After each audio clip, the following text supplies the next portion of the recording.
The storm had rolled in faster than any Jacob Rourke had seen all year. By nightfall, rain hammered the ranch roof so loudly it felt like the sky was splitting open.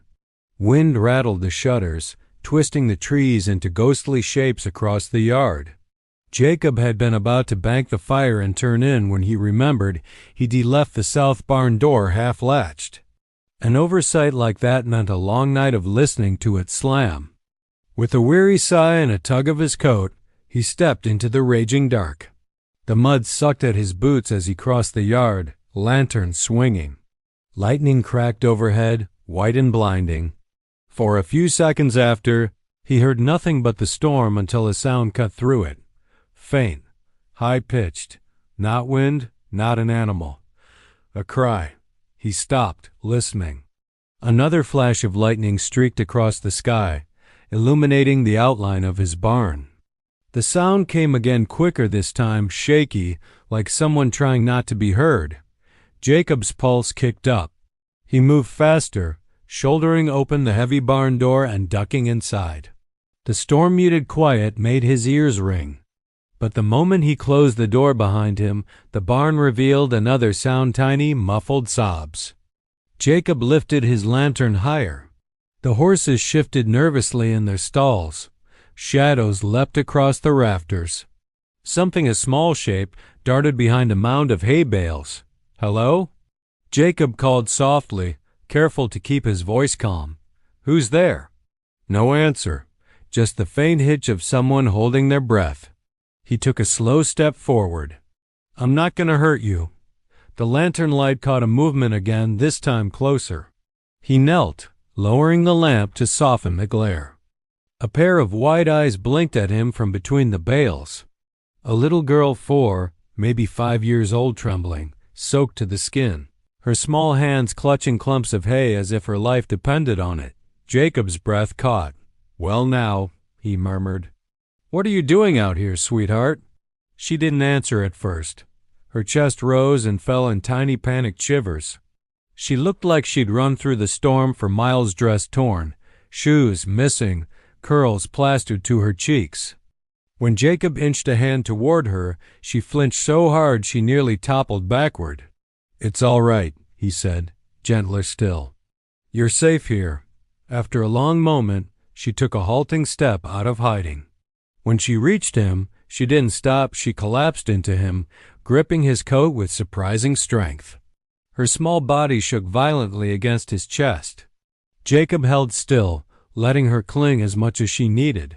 "Where's your mama?" he asked quietly. She buried her face in his collar. For a second, he thought she wouldn't speak at all. Then, barely audible above the rumble of thunder, she whispered 6 words that chilled him more than the storm ever could. "Mama's dying." Outside, "Please help." Jacob froze for only a heartbeat before instinct took over. He swept her into his arms, grabbed the lantern, and shoved open the barn door. Rain hit them like a wall, but the girl clutched his neck and pointed with a trembling hand toward the dark stretch beyond the yard. "There," she whimpered. Jacob tightened his hold on her and ran lantern jerking wildly toward the edge of the trees. Lightning lit the ground ahead, and that's when he saw her, a woman lying crumpled near the fence line, unmoving. For a moment, Jacob felt time hold still. Then he bolted forward. Jacob reached the woman's side just as another burst of lightning tore across the sky. For an instant, the world lit up white, and he saw everything too clearly. The woman lay half on her side, one arm twisted beneath her, the other stretched toward the barn as if she had tried to crawl the last few yards before collapsing. Her dress was soaked, plastered to her skin, and torn in several places. One of her sleeves hung loose, ripped clean from the shoulder. Mud caked her legs and bare feet. She looked like she had dragged herself through the storm until her body gave out. Jacob crouched beside her, keeping the little girl secure against his chest. His free hand went instinctively to the woman's throat, searching. For a terrifying moment, he felt nothing. Then a faint, thready pulse. "She's alive," he said, though the words seemed meant more for himself than the child. The little girl, clinging tightly to him, whimpered, "Mama." "Wake up, Mama." Jacob shifted the lantern closer. The woman's face was pale beneath the streaks of dirt. A bruise was blooming along the ridge of her cheekbone, dark and ugly. Fresh cuts marred her forehead. Rain splattered across her skin like cold needles. Whatever had happened to her, it wasn't just a storm that caused this. Jacob's jaw clenched. He knew the signs of struggle. He'd seen enough in his lifetime to recognize violence when it touched someone. But there was no time to unravel the mystery now. She needed help, and fast. He adjusted his grip on the girl, who clung to his collar with tiny, desperate fists. "Hold on tight," he murmured. Then he slid an arm beneath the woman's shoulders and heaved her gently into his other arm. She was lighter than he expected, far too light. The weight of both mother and child pressed against him, but adrenaline made Jacob uncommonly strong. He rose, bracing himself against the slick ground, and turned toward the house. The storm fought him every step. Wind whipped at him, trying to push him back. The rain made each footstep treacherous. But he kept moving, determined, careful not to jostle the unconscious woman. The little girl buried her face against his neck, trembling relentlessly. When he finally reached the porch, he kicked open the door with his foot and barreled inside. Warmth enveloped them all, and for a brief moment Jacob felt a flicker of relief. He lowered the girl onto a chair near the fire. "Stay right here, sweetheart." She didn't speak. She simply tangled her tiny fingers in the hem of his coat, refusing to let go. Jacob exhaled hard. "All right, then. Come with me." He carried the mother to the bedroom, his late wife's old room. For a second, hesitation struck him like a blow. Memories he thought he'd buried pressed up from the dark, demanding to be felt, but the woman's limp form snapped him back. This wasn't the time for ghosts. He laid her gently on the bed, pulling blankets up around her. Her breathing was shallow, ragged. He touched her forehead, fever beginning to set in, or maybe shock. Her lips moved faintly, as if she was trying to speak. But no sound came. "Easy now," Jacob murmured. "You're safe." The little girl climbed onto the bed beside her mother, curling into her side, her small hand gripping the woman's sleeve. Her eyes were huge, frightened, watching Jacob with a mix of hope and fear. Jacob stood and reached for his coat again. "I'll get the doctor," he said. "You stay with your mama." "I'll bring help." Lightning cracked outside and thunder rolled with bone-deep force. But Jacob didn't hesitate. He snatched his saddle, shoved the door open, and plunged back into the storm. Someone had attacked this woman. Someone had driven her out here. And Jacob was suddenly certain of one thing: whoever she was running from might not be far behind. By the time Jacob returned with the doctor, the storm had settled into a steady, punishing rain. The doctor, an older man named Whitaker, arrived grumbling, wrapped in a wool coat and clutching a worn leather satchel. He'd treated ranch hands, birthing mares, and bar brawl injuries for decades, but even he hadn't expected to be hauled out in the middle of the night to 10 strangers. Inside, Jacob ushered him quickly toward the bedroom.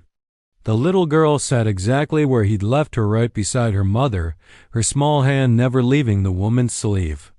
She lifted her head when the men entered, eyes wide like a cornered fawn. "It's all right," Jacob assured her softly. "This here's the doctor. He's gonna help your mama." The child stared at Whitaker for a long, tense moment before giving a tiny nod. The doctor approached the bed, setting his satchel down with a thump. "Let's see what kind of trouble you've gotten yourself into, ma'am," he muttered under his breath. Jacob stayed back, arms folded across his chest, watching as Whitaker carefully examined the woman. He cleaned the cuts on her forehead, checked her breathing, peeled back the edges of her torn dress to inspect bruising. With each new injury revealed dark blotches along her ribs, scrape marks on her arms. Jacob's stomach hardened into stone. Whitaker let out a low whistle. "This wasn't no carriage accident," he said quietly. Jacob didn't answer. His jaw flexed. It looks like someone was real set on hurting her. The doctor shook his head. Lucky she made it this far. Jacob's eyes drifted to the little girl, her small body pressed against her mother as if she were guarding her with every ounce of strength she had. Her cheeks were streaked with tears, but she didn't make a sound. Whitaker mixed a tonic and carefully tipped it against the woman's lips. She swallowed weakly. Her eyelids fluttered open for just a heartbeat, revealing eyes clouded with fear and pain. When she saw Jacob, something flickered in her expression: worry, desperation, and a strange kind of relief. Before she could speak, her gaze rolled unfocused again, and her eyes closed. "She'll live," Whitaker finally announced. "But she needs rest, warmth, food when she wakes, and no more storms like that one." Jacob nodded. "Thank you." The doctor packed up his things. On his way out, he paused and glanced back at Jacob. "Keep her safe, Rourke.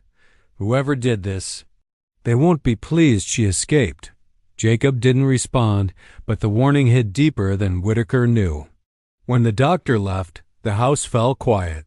The storm outside softened to a steady patter against the windows. Jacob lingered in the doorway of the bedroom, unsure of what to do next. The little girl looked up at him, her small face pale with exhaustion. "You hungry?" he asked gently. She shook her head, but her stomach answered for her with a faint growl. Jacob knelt beside the bed. "What's your name, sweetheart?" She hesitated, clutching tighter to her mother's sleeve. Then, very softly, she whispered, "Lucy." Jacob offered a small smile. "Lucy's a pretty name." She didn't smile back. Her eyes flicked toward the door, toward the storm outside, toward whatever terror had driven her and her mother through the night. Jacob stood, feeling the weight of responsibility settle heavily on his shoulders. He fetched a bowl of warm broth from the kitchen and coaxed Lucy into eating a few spoonfuls. When she finished, he covered her with an extra quilt and stoked the fire higher. Hours passed. The woman slept fitfully. Lucy stayed curled beside her, and Jacob, unable to sleep, sat at the kitchen table staring at the doorway, lantern flickering shadows across the walls. These two had arrived half dead at his doorstep. Not by accident. Somebody had sent them running. And somewhere in the dark countryside, that somebody might be searching still.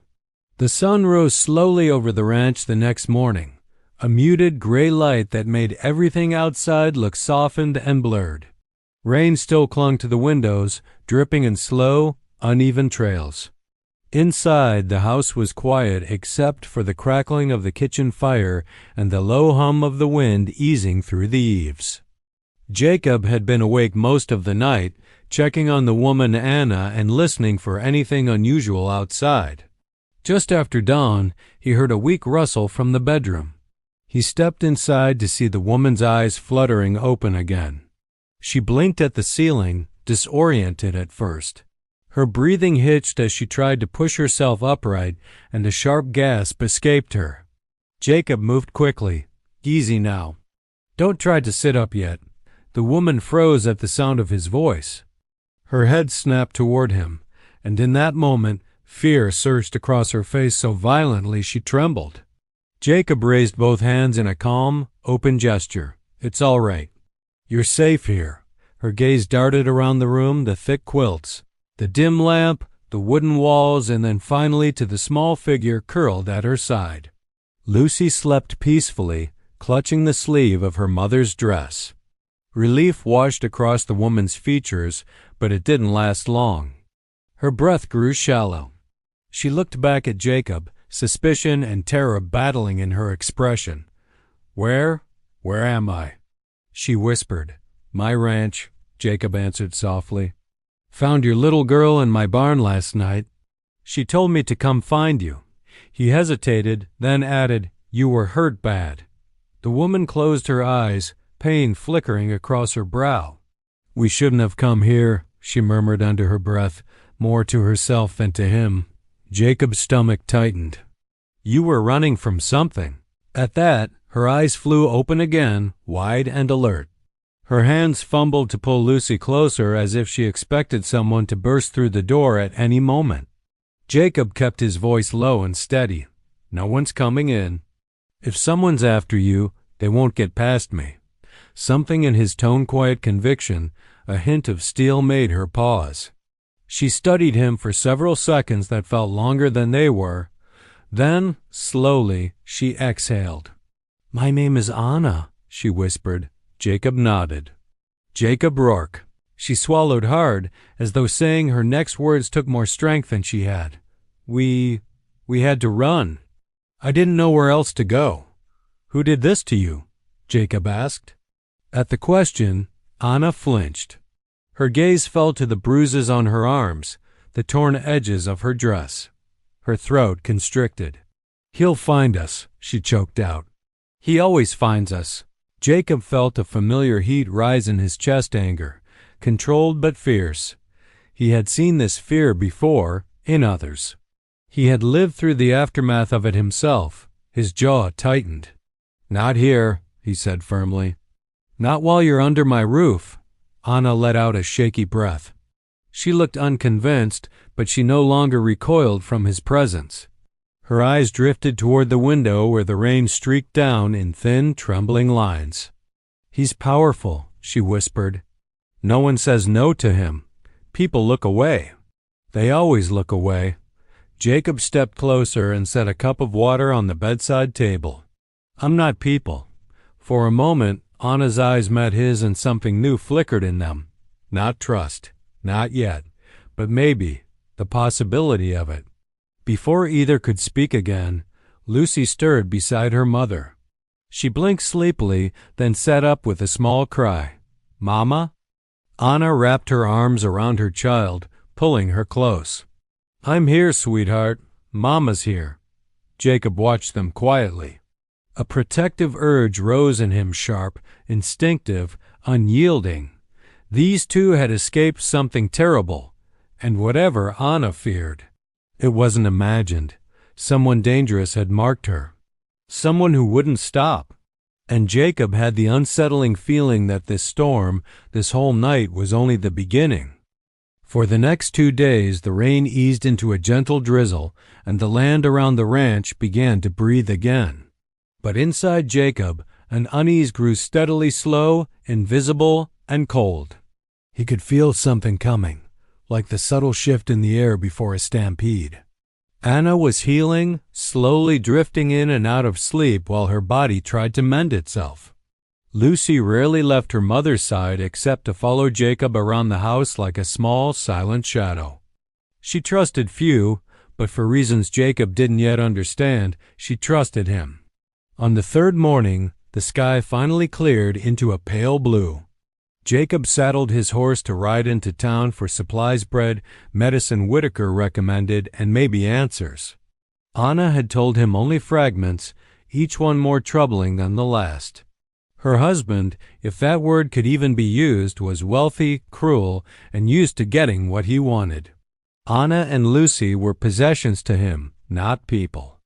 But she hadn't told Jacob his name. Each time he asked, her mouth tightened, and fear crept into her eyes like frost. Jacob didn't push her, not yet. The town, Moss Hollow, was small, just one main street with a general store, a smith, a saloon, and a handful of farms stretched across the valley. When Jacob rode in, people greeted him with nods, but something was off. Conversations quieted when he passed. A few men stood in clusters whispering about something he couldn't hear. Jacob stopped outside the general store and tied his reins, his shoulders tensing. Inside, old Mr. Briggs looked up from the counter. "Mornin', Jacob." He cleared his throat awkwardly. "Got yourself a visitor the other night?" Jacob paused. "Storm brought trouble to my place." "Nothing more." Briggs didn't look convinced. He leaned closer. "Well?" "Seems like the storm brought trouble to the town, too." Before Jacob could ask what he meant, the door creaked open behind him. 2 strangers stepped inside, dressed in dark coats, boots polished, hats untouched by rain or road dust. These men hadn't ridden far to get here. The first one scanned the store with sharp eyes, then approached Briggs's counter with a practiced smile that never touched his gaze. "Looking for a woman," he announced. "Traveling with a small child. Dark hair. Hurt her arm, maybe. Anyone seen him?" Jacob went perfectly still. Briggs shook his head a little too quickly. "Ain't seen nobody like that." The stranger leaned forward, fingers drumming on the counter. "She'd stand out. Pretty, quiet, runs when frightened." His lip curled slightly. "Someone like that doesn't just disappear." Jacob slid behind a shelf of canned goods, listening as his heartbeat thudded against his ribs.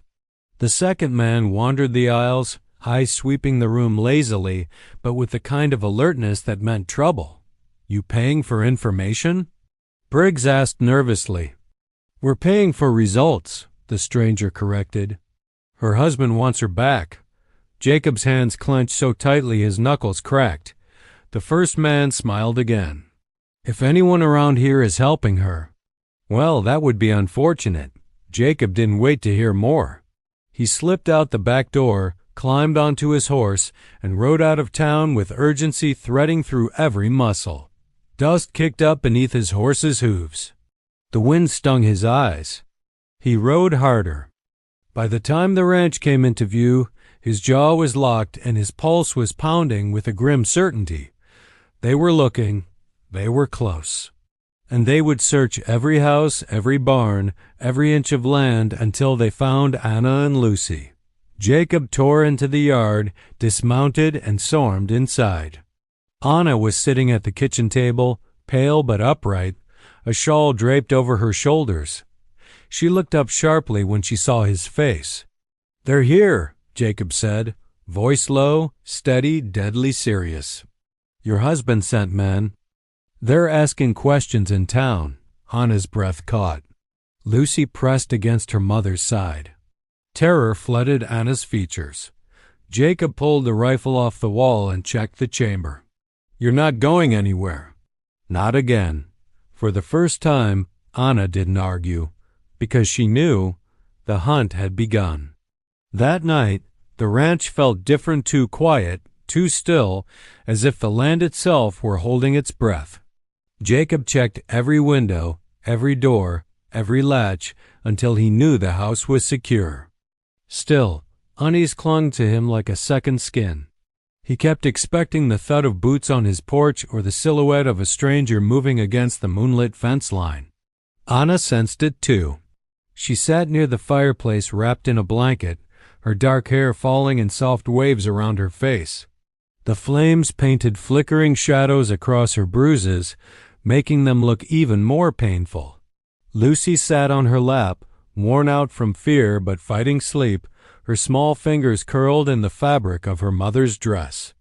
When Jacob approached, Anna looked up at him, really looked, and something in her gaze softened.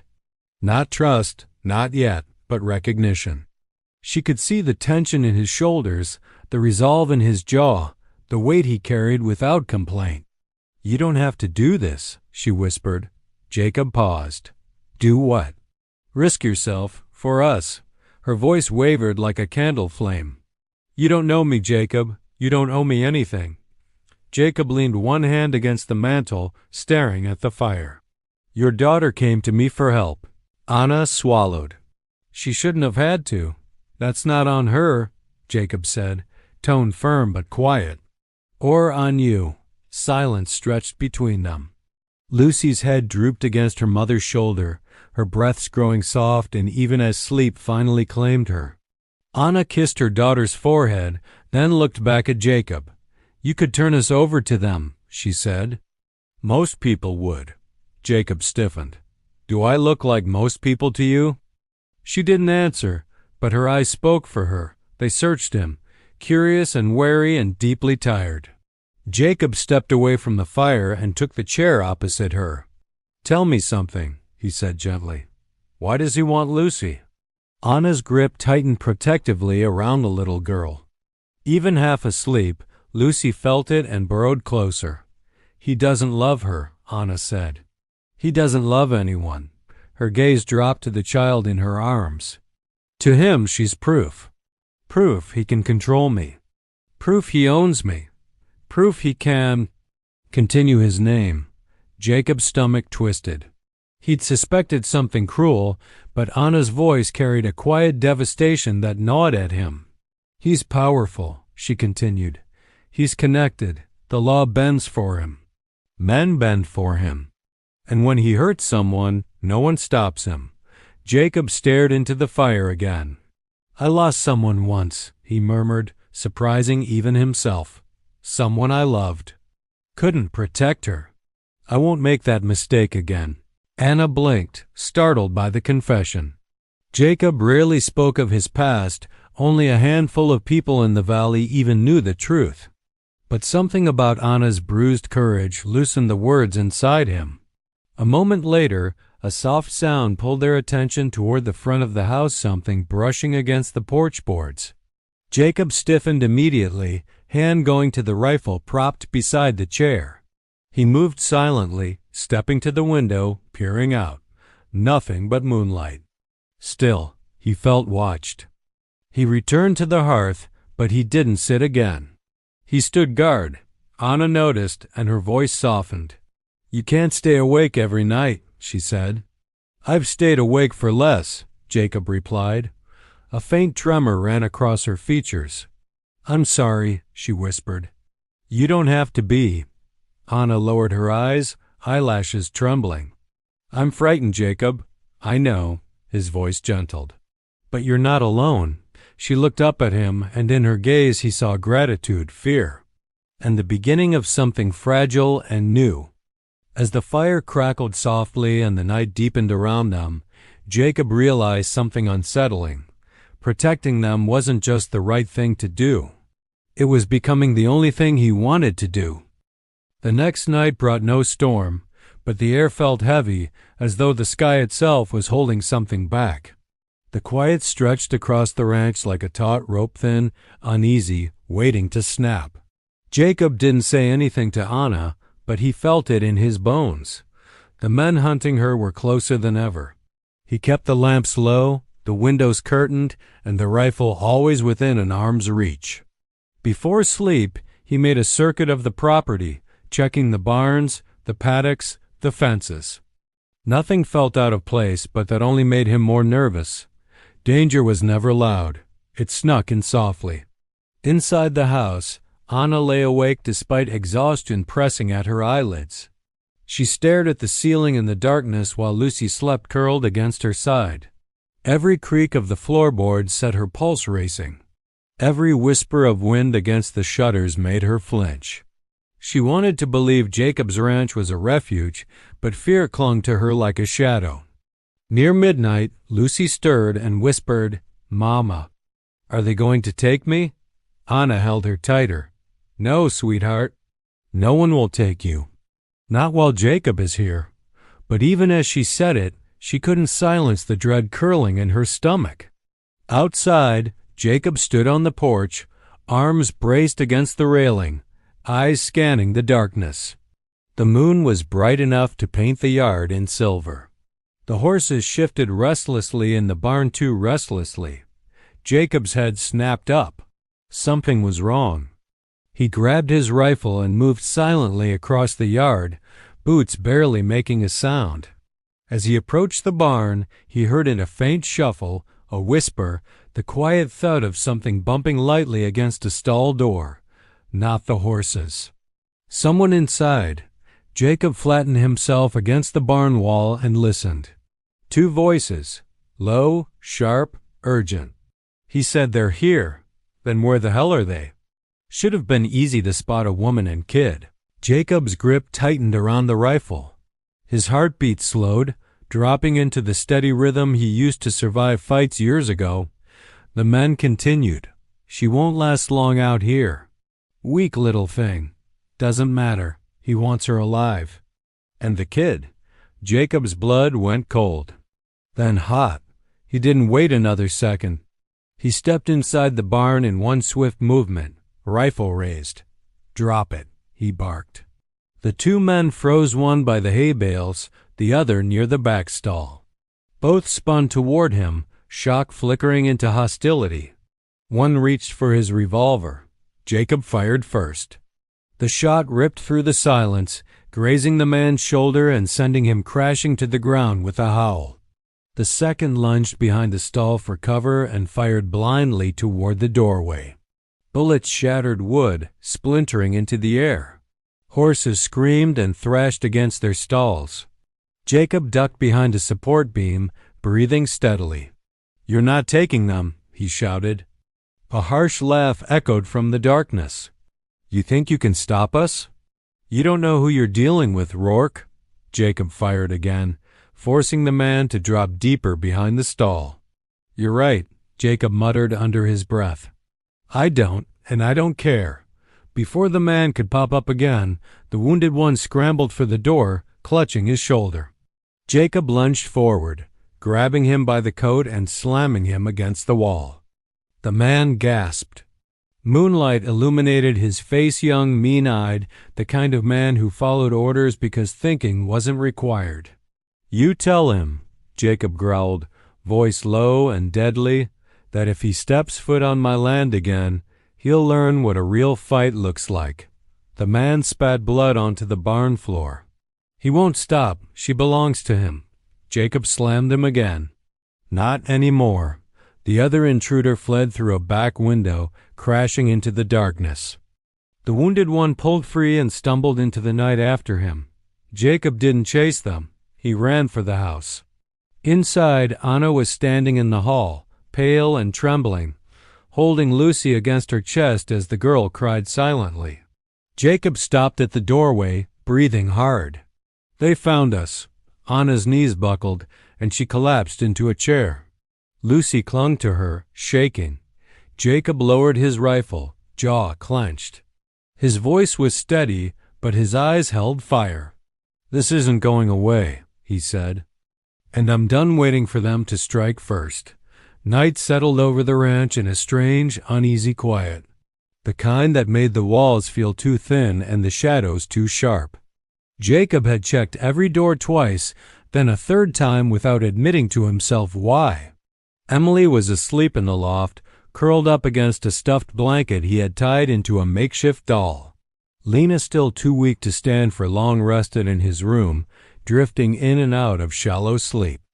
But Jacob couldn't shake the gnawing tension crawling under his skin. Someone out there knew where Lena had run. Someone out there was angry she had taken something with her. And tonight, the air felt wrong. He sat at the table with a cup of coffee gone cold, his shotgun propped within reach. The fire hissed softly in the stove. Then a sound, barely there. A scrape of gravel outside the window. Jacob's head lifted sharply. Not wind. Not an animal. Something deliberate. He moved silently, pushing away from the table and crossing to the window. He eased the curtain just enough to see. Moonlight spilled over the yard, pale and cold. Everything looked still. Too still. He waited. Another sound this time from the barn. Jacob's jaw tightened. Emily. She had gone to sleep only a few hours earlier. She was safe, but if someone was prowling around the barn. He grabbed the shotgun, threw on his coat, and stepped outside. The night slapped him with icy air. His boots crunched the frost-hardened ground as he crossed the yard. Clouds drifted over the moon, dimming the light. Halfway to the barn, he froze. The big doors were open. He knew he had shut them. Slowly, he stepped inside, shotgun raised. The smell of hay and leather hung in the air. His lantern swung, shadows shifting like restless shapes against the walls. "Anyone here?" he called, voice low and deadly calm. A whisper answered him, not words, but breath moving too quickly. Someone hiding. Someone scared or dangerous. Jacob moved deeper. Then a soft sound came from behind the tack room door, barely a creak. His grip tightened on the shotgun. He nudged the door with his boot, ready to fire if he had to. Instead of a man, instead of a stranger, a tiny figure rushed out of the shadows. Mr. Jacob. Emily flung herself at him, shaking so hard her teeth chattered. "Emily?" Jacob lowered the gun instantly, crouching. "What are you doing out of bed? Did you hear something?" She clutched his shirt, eyes wide with terror. "He's here." Jacob felt every muscle tense. "Who?" he asked quietly.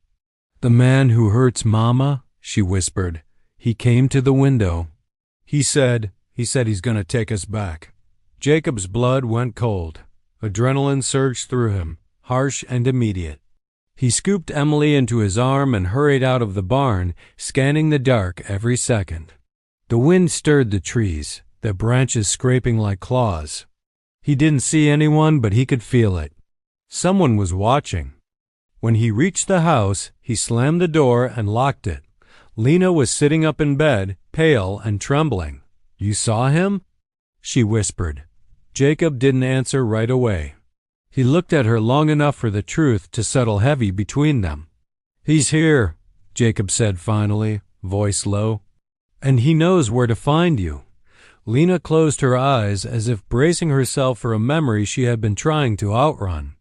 Emily crawled onto the bed and buried herself in her mother's arms. Jacob loaded the shotgun with slow, steady purpose. "Then we hold the line," he said, "because he's not taking either of you. Not tonight. Not ever." Outside, the darkness pressed against the windows. The hunt had officially begun. The next morning, the tension in the house was nearly suffocating. Outside, the sun rose weakly over the horizon, a pale, hesitant light. Inside, Jacob moved quietly through the kitchen, checking the locks and peeking out the windows. Every tree line, every fence post seemed like a potential hiding place for danger. The events of last night had made one thing painfully clear. The men hunting Anna were relentless, and now their leader would come himself. Anna sat at the small table, her hands folded over a cup of tea, her gaze distant. Lucy sat beside her, silently eating a small slice of bread, her dark eyes still haunted by last night's terror. The child's little fingers clutched the edge of the table as if the wood could anchor her to safety. Jacob set a plate of food in front of Anna and sat down opposite her. He had kept his distance, sensing she needed to speak on her own terms. He watched as she traced the rim of her cup, finally taking a slow, shuddering breath. The weight of something unspoken hung heavy in the air. "Jacob," she said quietly, almost as if testing the sound of his name. He nodded, encouraging her to continue. "You need to know the truth about him." Jacob leaned forward, his forearms on the table. "Tell me." Her eyes flicked to Lucy, curled up quietly beside her. "My husband." "He's not just cruel," Anna said. Her voice broke. "He's dangerous. He has power in every corner of this valley. Men obey him because they fear him. The law bends for him. The townsfolk turn away from him, and anyone who dares to interfere disappears." Jacob's jaw tightened. He'd suspected as much, but hearing her words, seeing the fear etched into her face, made it real. "Why does he want you and Lucy?" he asked carefully. "He believes—" "Lucy proves his control over me," Anna whispered, voice trembling. "She is his inheritance proof that I belong to him, that his will is absolute. He doesn't care about what's right or wrong, only that he has what he thinks is his." Jacob's chest tightened. His grip on the edge of the table became almost painful. "And the men last night?" he asked. "They're his eyes," Anna said. "He sends them before him. They scare me, try to wear me down, make me feel powerless. He's meticulous, calculating, and he's coming himself." Jacob's gaze hardened. A protective fire rose in him when he hadn't felt since losing the woman he loved. "He won't take you," he said quietly, but with absolute certainty. "Not while I'm here. Not while I still breathe." Anna looked at him then, her eyes wide with disbelief and fear. You don't know him. You don't know what he can do." Jacob leaned closer. "I know enough.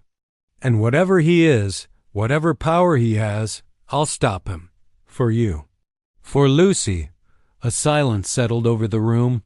Outside, the wind moved through the trees, whispering like a warning.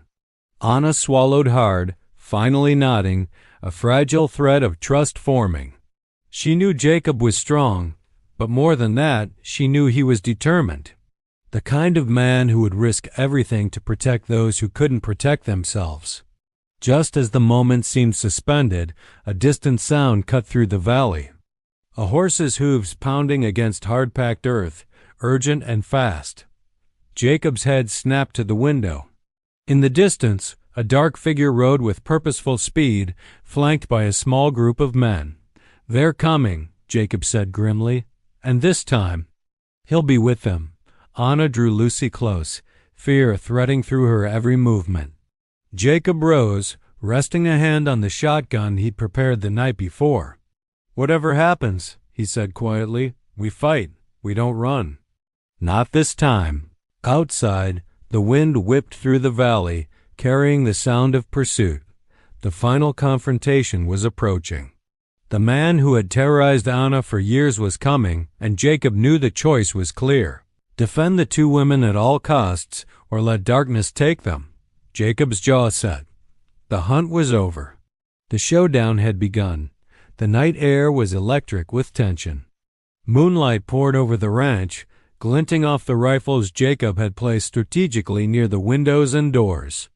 Inside, Anna held Lucy tightly, her small hands gripping the child's shoulder as if she could shield her from everything outside. Jacob moved between rooms like a shadow, checking every latch, every window, ensuring nothing could surprise them. Every sound outside, every crunch of gravel, every rustle of leaves set his nerves on edge. Then, from the tree line, the unmistakable sound of hooves approached. The silhouettes of several riders emerged in the moonlight, and at their center, unmistakably, was him, Anna's husband, tall, imposing, and radiating a cold, cruel authority. Jacob exhaled slowly. He had anticipated this. The danger had always been looming, but now it was here, tangible, unavoidable. "Stay behind me," he whispered to Anna, tightening his grip on his rifle. Lucy clung to her mother, eyes wide but trusting. The riders approached the ranch gate. Jacob stepped onto the porch, letting the light from the house silhouette him, his rifle steady. Anna's husband stopped at the edge of the yard, scanning, arrogance in his posture, as if he already owned the place. "I know she's here," he called, voice sharp and commanding. "Give her to me, and I might spare the girl." Jacob's lips pressed into a thin line. "She's not yours." Not anymore. A tense pause hung over the yard. Then chaos erupted.